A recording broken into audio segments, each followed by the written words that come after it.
Alright, what's up everybody? It is Cosmic K-Man here. I wanted to break down the Kingdom Hearts 4 trailer for you guys, see if we could pick up on anything, and I also wanted to talk about some Kingdom Hearts 4 news and a lot of things that came out from Tetsuya Nomura and some other people as well, so we can get a better idea of where Kingdom Hearts 4 is at, the development and all that. So we'll get into the trailer and then we'll talk about some stuff, as we're breaking it down. So this is the Lost Masters arc, which is amazing. So they're focusing on just they're focusing on all the lost foretellers and everything, but it's cool they're focusing purely on the Master of Masters. It's like the front runner on top of like Sora and Yuzora and all that.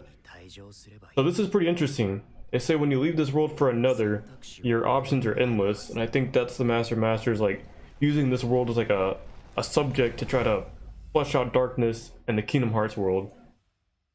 But I think this is very interesting when they're taking the story. I know right here people are saying that this might be a Star Wars world or something like that. I don't know if it's Star Wars specifically, but I'd be interested to see how that plays out. I do think that there's a good, I think it's 50-50 that we get Star Wars and Kingdom Hearts for sure. And then we get an older Sora, of course, which is pretty cool. I know some people think he's Zora, but that's definitely, our normal Sora. Looks different too, got some nice drip. And then we got Starletia, which I gotta make a video on how she's even back. But yeah, so he's been asleep for 7 days, which in Kingdom Hearts time it's only been a year. So there's a lot of weird time flow in here, but they're in Quadratum, which is pretty cool. This is where I think most of the game will take place. I still think we'll visit worlds and whatnot. Let's see, and then we have, I don't know if this is a Heartless. I would assume it's a Heartless, but it could be something new as well. Like a new concept of since Sora is here, and since the Master of Masters here, they're like a corruption. Maybe this is like a corrupt version of a Heartless in this world. But if it's in the normal Kingdom Hearts world, it'd look normal. I think if things travel from world to world, they can get either corrupted or they can change like Sora's look. Yeah, I thought that was pretty interesting to see this. The graphics look amazing. I can't wait to see like all of this move to Unreal Engine 5 and all that. And I was surprised that Sora can use his Keyblade here too. I was like, huh, Sora can use his Keyblade, that's pretty cool. I didn't think he could in Quadratum, but it's cool that he can. And the gameplay right here, they said it's all in real time, so it's all real gameplay. Of course, it's a little bit segmented. It's supposed to happen like this, but it's cool nonetheless, I think we'll definitely get more gameplay, probably like Jump Fest or D23 if it's this year. And then we can see Sora doing a lot cooler things with like a drill, I assume that is. Like a magic drill, which is pretty cool. Then we get that giant big punch, and then it cuts to another scene where it tries to slam Sora. And then right here, I think we either get I know the guy on the right is the Master of Masters for sure. And then the person beside him is either, I want to say my top three is Lushu, Luxord, or Yuzora, so we'll have to see on that one. I'm not really sure who that is. But overall, they're watching Sora, and that Master of Masters is very interested in Sora, just like Xehanort was. That he's an ordinary boy that can do so much big things, and he can change destiny. So I think the Master of Masters is definitely going to want to test Sora and test him in different ways, as we'll see. So we might get like a darker tone in the story, but still Kingdom Hearts nonetheless.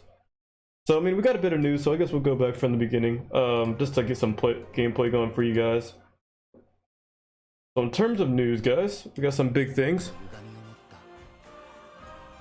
So let me find it. Alright, so the new saga begins with Kingdom Hearts 4. I remember, if you guys remember, the phase blocks, but there were there were 2 more phases for Kingdom Hearts Phase 2. And the first one we thought would be a Varium Rex game, and the last block we thought would be Kingdom Hearts 4. But now it's confirmed that the Missing Link game, which is this one, and Kingdom Hearts 4 are the last 2 blocks placed in that picture on Square Enix website, which is pretty cool. So phase 2 ends with Kingdom Hearts 4, so we'll definitely get a phase 3 for Kingdom Hearts, which is awesome. Kingdom Hearts 4 is going to pick up after Cage 3 and Melody and Memory, after that 1-year time gap. So that's why Sora looks older, that's why he's aged, even though it's only been 7 days in Quadratum. I'm pretty sure they'll explain the time and everything like that. And Cage 4 is in early development, guys. I'm not really worried about it too much myself. I think they'll handle Cage 4 better than they handle Cage 3. So it's in early development, they're still developing worlds and whatnot, and that's alright. It is what it is there. And then we got, so the game director for Walt Disney actually gave a post out He said, "This is a glimpse into Sora's next journey, and it's just the beginning. We can't wait to show off more when the time is right." And that's pretty cool that they're going to focus on Sora, and they're definitely going to show some stuff when the time is right. Definitely later this year, probably after what E3 would be right around June, but it's not happening this year, so I would say around June or July we'll get some more Kingdom Hearts 4 news. And Square Enix is calling this Kingdom Hearts 4, but when asked, Tetsuya Nomura was stuck on calling it either Varium Rex or Kingdom Hearts 4, and he thought that it would make sense to go to Kingdom Hearts 4 route because we want to pick up where Sora left off in his journey, and he's a familiar face, so it makes sense narratively that they chose Sora and that they would call it Kingdom Hearts 4. And I wouldn't be too disappointed or too, like, oh, they're not going to make a Varium Rex game. Like, Kingdom Hearts 4 pretty much is Varium Rex. It just has the main title behind it with Sora as your main protagonist. So we'll definitely get to play as Sora, I believe. We'll definitely get to play as Riku, and we'll definitely get to support all of Quadratum. And I mean, the game is mostly going to take place here. I assume that maybe 30% of the other part of this game of Kingdom Hearts 4 will take place in the Kingdom Hearts universe. So we'll have to see how all that stuff plays out. But other than that, people are still finding some more news about the event that happened Sunday with the 20th anniversary. Still trying to dig up some interview questions and all that. So I'll definitely get some more news for you guys. But overall, I think Kingdom Hearts is in a good spot. I know it's in early development. A world's being worked on. But I do think that this game will come out in a relatively good time. It won't be like 5 years we have to wait unless something goes wrong and maybe something happened with development. But right now they're moving all their assets from Kingdom Hearts 3, from what they've been working on the 4th game. They're moving that to Unreal Engine 5. So I think that'll be an easy transition for them. I definitely think that'll help the development team as well and get some more assets in the game and start working on it and try to get this game out like maybe mid 2024 if possible. I'll definitely make a video talking about when this game could come out. But overall, there's a little bit of news for this game. I wanted to share that stuff with you guys. And overall, let me know what you guys think of Kingdom Hearts 4. What do you guys think of Sora? What do you guys think of the direction they're taking?